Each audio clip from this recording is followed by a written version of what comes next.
In alhamdulillah, wa salat, wa salam Allah, wa rasulullah. Alhamdulillah, guys, this is our Aqidah class, and we are discussing the lawful and the unlawful things in Islam. As you guys can see from the picture behind me, today we will be speaking about the lawful and the unlawful in regards to intoxicants. That's why we have this picture. And this is a good time to speak about this because 'tis the season. Here we go. 'Tis the season. What does that mean when we say 'tis the season? This is the season in which the non-Muslims celebrate.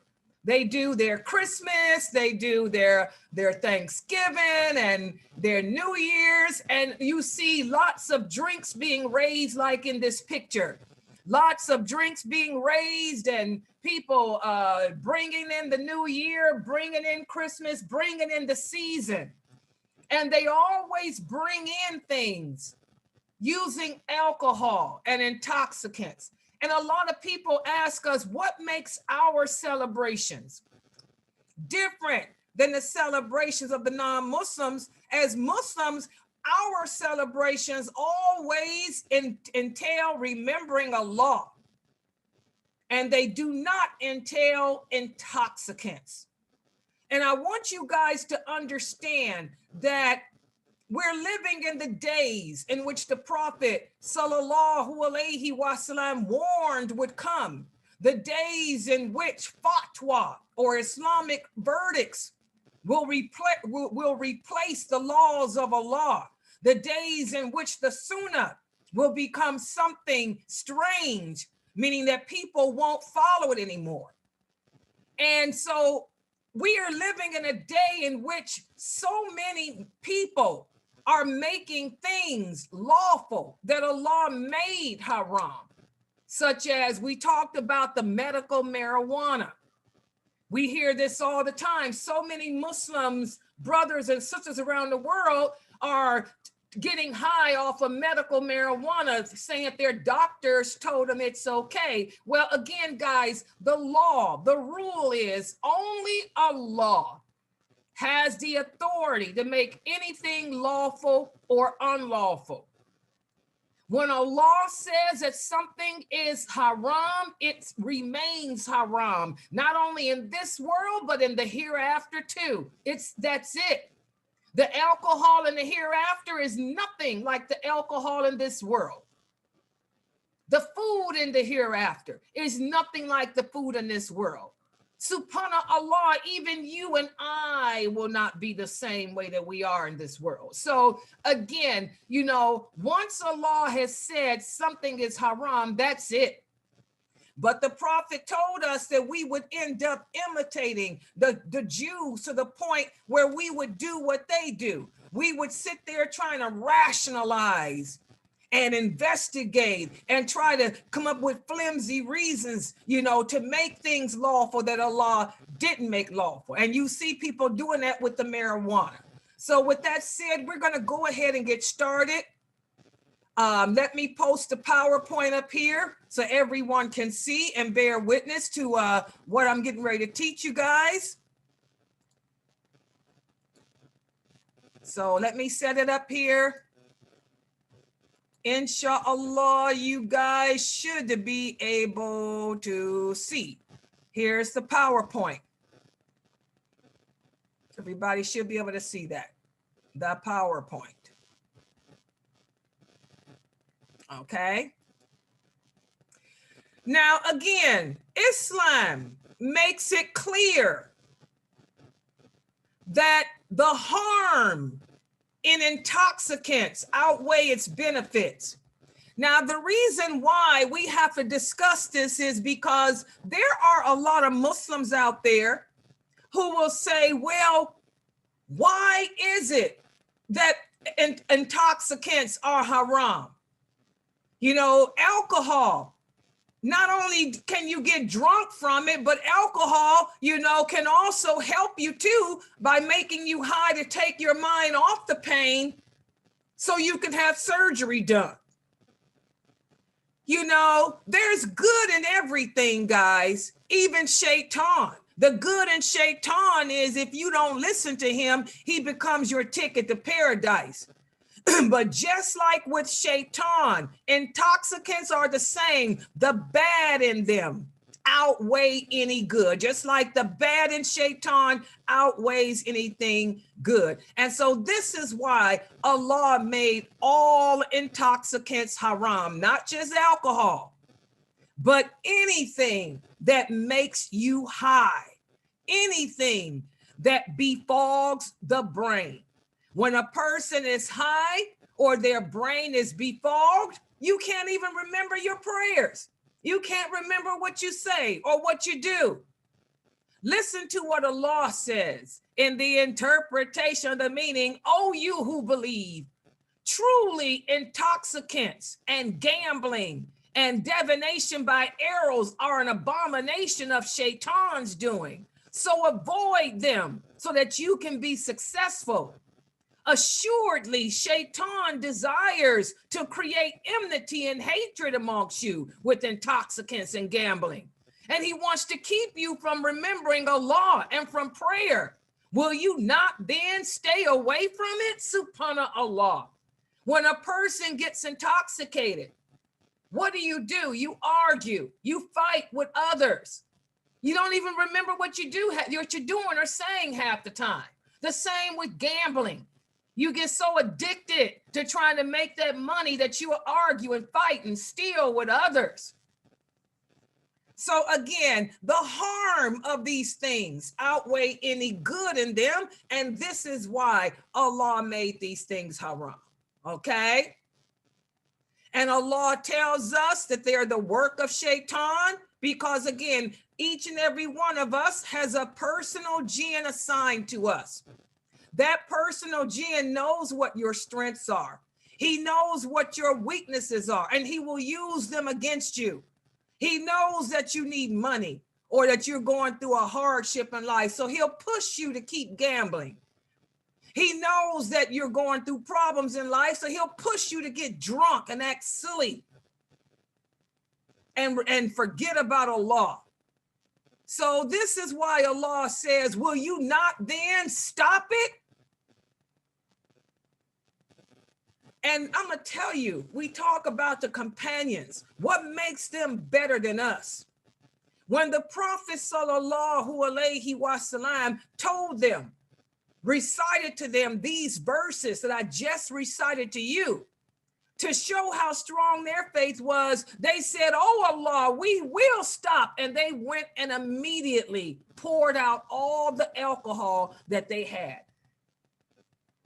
They ran into their homes and threw away any intoxicants that they had. We got Muslims today who read these verses and hear these verses and continue to get drunk, continue to get high, and don't care. You know, in fact, some of the companions were drinking at the time that Allah sent the verse down. Remember, we talked about in a previous class how Islam was revealed in stages. The Quran was revealed in stages. When the companions fought the battle of Badr, and the battle of Badr, many of them were drunk and had alcohol in their body because it wasn't haram to drink then. Allah didn't send the verses outlawing alcohol until after that. So they were drinking and being Muslim until Allah sent the command down. The first thing they had to learn was what it meant to believe in Allah. And once they understood what it meant to believe in Allah, and what their obligations were, that's when Allah sent down the verses saying what's lawful and what isn't. And when Allah said that it's forbidden to drink, those that had wine in their hand, they immediately poured it out. And they not only that, but they destroyed the pots in which the alcohol was fermented in. Okay, so again, guys, intoxicants of all kinds are haram. And Allah doesn't have to mention them by name. He doesn't have to say beer, wine, alcohol, LSD, marijuana, opium. He doesn't have to list them. He says whatever intoxicates the brain, no matter what name you give it, anything that makes you high, anything that befogs the brain is haram. Does everybody understand that? And we have a hadith whereas once the Prophet sallallahu alaihi wasallam was asked about certain drinks that the people were making from honey and corn by fermenting them until they became alcoholic. They started just like people today. What about beer? Allah doesn't say beer, he says wine. Allah doesn't mention marijuana. Allah doesn't mention opium. Allah doesn't mention heroin. Well, the people, you have ignorant people today, just like we had ignorant people back then. So when the people came to the Prophet telling him this, the Prophet sallallahu alaihi wasallam said, every intoxicant is considered to be like alcohol, and every type of intoxicant is haram. So whether you call it beer, wine, LSD, crack, crank, if it makes you high, it's haram.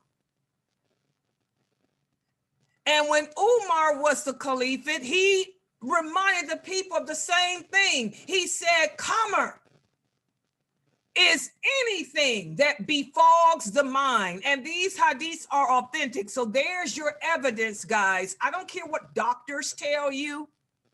I don't care what anyone tells you. If it makes you high, it is haram. Allah doesn't have to mention them by name. He says every intoxicant. If it is an intoxicant, you cannot take it. And also, it doesn't matter how much intoxicant is in your food either. It doesn't matter if it's a little bit or a lot, because we have some Muslims today who would say, oh, well, it's just a little bit of alcohol. No, even if it's a little bit, it still is haram. The Prophet sallallahu alaihi wasallam said, of that which intoxicates in a large amount, the small amount is haram too. He also said, if a bucket full intoxicates, then a sip of it is haram. So these hadiths are the clear evidence that you can't say, well, it's just a little bit of beer. I'll give an example. There's a lot of Muslims out there who drink what is called near beer. What is near beer? Near beer is beer that is 1% alcohol. So some Muslims say, well, since it's just 1%, we can drink it. Well, here you see the Prophet said it doesn't matter if it's a small amount or a large amount. It doesn't matter if it's a bucket full. If a bucket full makes you drunk, then even one sip of it is haram. So for those Muslim brothers I know and sisters I know who are drinking near beer, shame on you. You better do like the companions did now that you're seeing the evidence and throw that stuff out. Because this is haram. Haram and haram. Is that clear? And the Prophet sallallahu alaihi wasallam didn't just stop at alcohol, drinking it. He said it's so bad that not only can we drink it, we can't even sell it, not even to a non-Muslim. And this is something that those Muslim brothers and sisters who own convenience stores need to fear Allah about. There's so many brothers and sisters out there who own convenience store and they sell alcohol and cigarettes and marijuana paraphernalia. Shame on you. It's not permissible for us to import or export alcoholic beverages. Not only that, but we can't even work in a place that does that.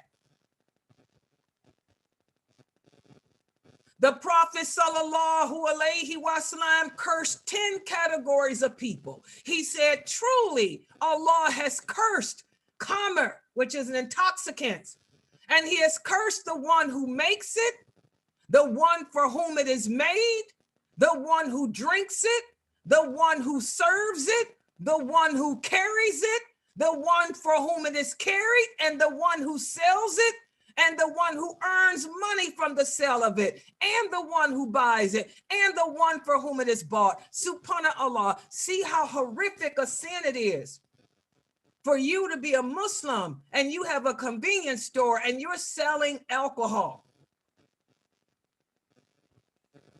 And by the way, guys, when we talk about alcohol or intoxicants, well, alcohol, we're talking about fermented alcohol because there's a difference.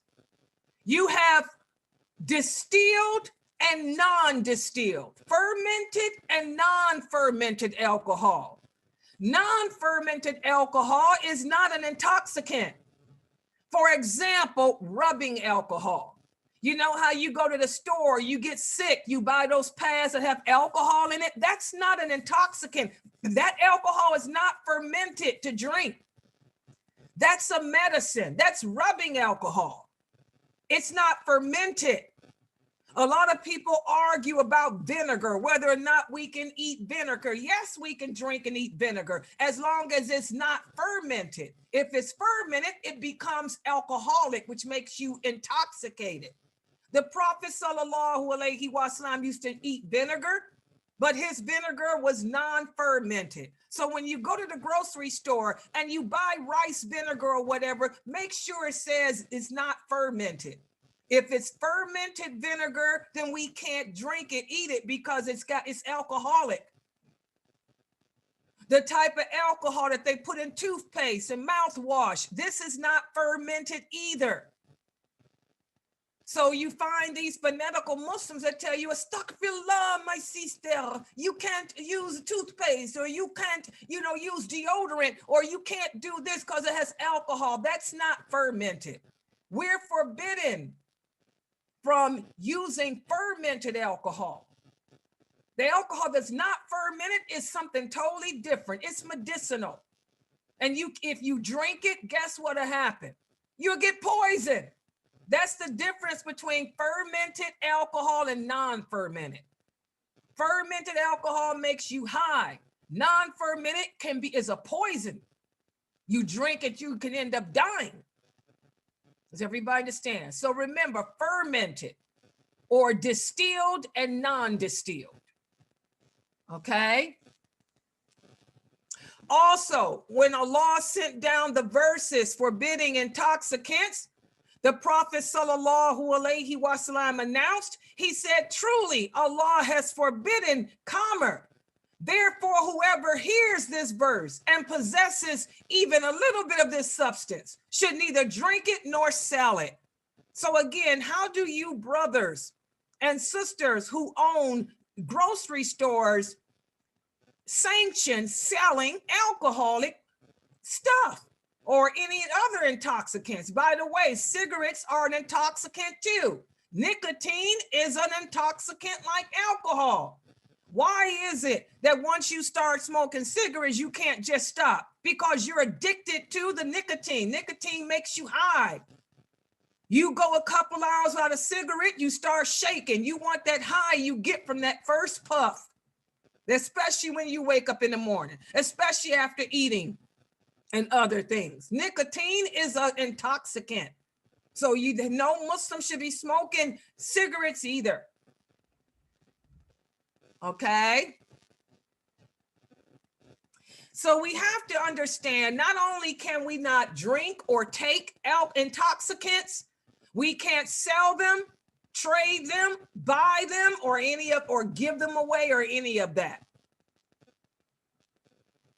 We have another hadith where the Prophet sallallahu alaihi wasallam said, if someone stockpiles grapes during harvest time and holds them in order to sell them to a Jew or a Christian so they can produce alcohol with it, he will be leaping into the fires with his eyes open. So again, this hadith is the evidence. You can't even sell it to a non-Muslim.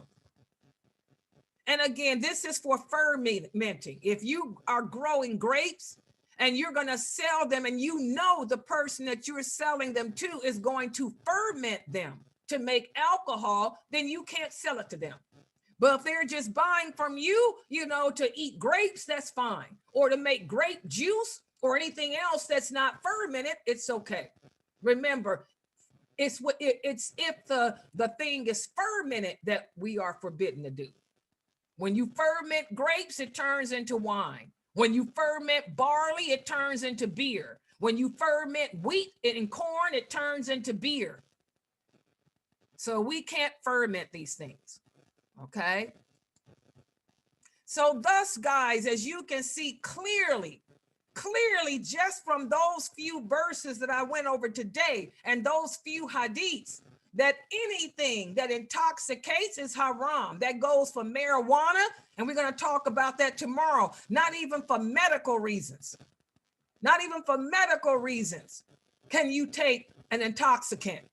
Anything that intoxicates is haram. And again, it doesn't matter if it's a smidgen, a small amount or a large amount. And they are evil because the bad in them outweighs any good. When a person's intoxicated, he doesn't remember Allah. Also, Shaitan uses intoxicants to get you to commit sin. Also, intoxicants cause enmity and hatred amongst us. And intoxicants destroy society. You can look at the society that we live in here in America and see that the number one reason why crimes are committed is because of an intoxicant. Drugs has destroyed this society. Alcohol destroys this society. Most crimes are committed from some person who's on some type of intoxicant. So this is the basics. And we're going to speak even more in detail about intoxicants tomorrow. We're going to answer the question, and I'm going to give you all the clear proof from the hadith that not even for medical reasons can you take an intoxicant. If you got a problem with migraine headaches, you better go see a doctor, because they have ways of treating migraine headaches without marijuana. Marijuana doesn't treat the headache anyway. It just makes you high. But there's other real medication out there that you can take. They give you shots in the back of your neck that can really help with migraines and cluster headaches. But we'll go over all of that tomorrow, inshallah. So we'll stop right here for today. If you guys have any questions about any of this, inshallah, you can go ahead and type them on the screen. Subhanakallahumma wa bihamdika ashhadu an la ilaha illa anta astaghfiruka wa atubu ilaik. Any questions? Any questions that any of you may have?